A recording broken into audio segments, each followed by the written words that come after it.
কোনো কোনো ভাবি ইনি কি সত্যি ব্রাহ্মণগড়ের হিন্দু মহিলা। নাম তুফান, বছরে এক আধবার আসি, যখন আসি তখন প্রলয় ঘটে, আর যখন যাই যারা নিজেকে ভগবান মনে করে তারা তাদের অস্তিত্ব খুঁজে বেড়ায়। কাথির জনসভা থেকে এইভাবে গর্জে উঠলেন অভিনেতা এবং বিজেপি নেতা মিঠুন চক্রবর্তী। বিস্তারিত দেখুন। রাজ্যের শিক্ষা ব্যবস্থা নিয়ে তৃণমূল সরকারকে কড়া ভাষায় আক্রমণ করলেন বিজেপি নেতা মিঠুন চক্রবর্তী। মঙ্গলবার পূর্ব মেদিনীপুর জেলার উত্তর কাথিতে বিজেপি প্রার্থী সুমিতা সিনহার সমর্থনে একটি জনসভা করেন তিনি। কাথির কুমিরদা অঞ্চলের ওমলাই এলাকায় বিজেপির সংকল্প যাত্রায় অংশ নেন মিঠুন। সভামঞ্চ থেকে একাধিক ইস্যুতে তৃণমূল সরকারকে তোপ দাগেন। বক্তব্যের শুরুতে শিক্ষাখাতে বরাদ্দ নিয়েও প্রশ্ন তোলেন। সীমান্ত ইস্যু নিয়েও সরব হন তিনি।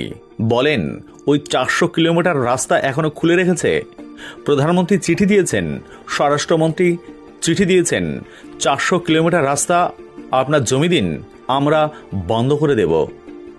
এরপর তিনি অভিযোগ করেন, জমি না দেওয়ার পেছনে আসলে ষড়যন্ত্র রয়েছে। বাংলাদেশি অনুপ্রবেশের জন্যই এই পরিস্থিতি তৈরি করা হচ্ছে। কড়া হুঁশিয়ারি মিঠুনের। আমার মতো বাঙালি যতদিন বেঁচে আছে, আমার গায়ে যতদিন রক্ত আছে, কোনো মাইকেল আলের ক্ষমতা নেই এটা করবে।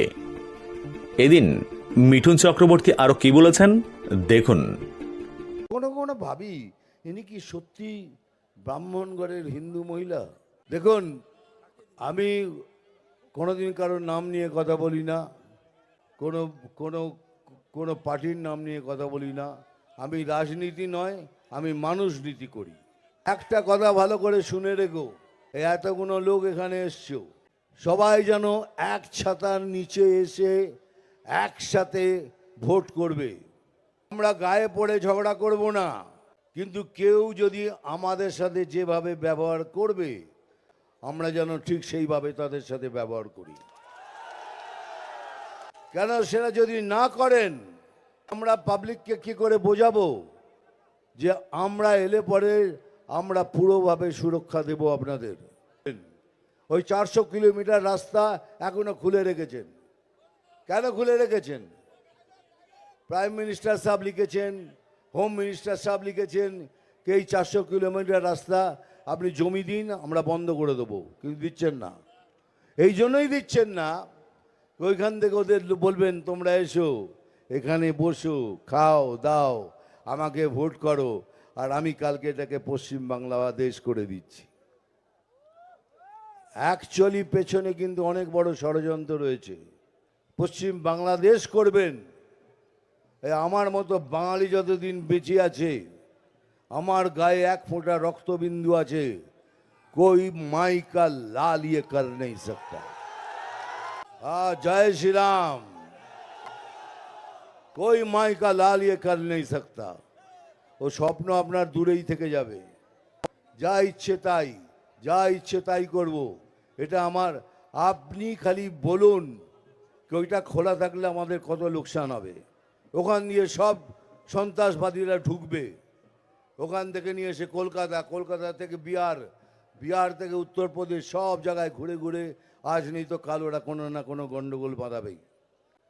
সেদিকে আমাদের নজর রাখতে হবে, দেশকে আমাদের সুরক্ষিত রাখতে হবে, তবেই তো আমরা বড় হব।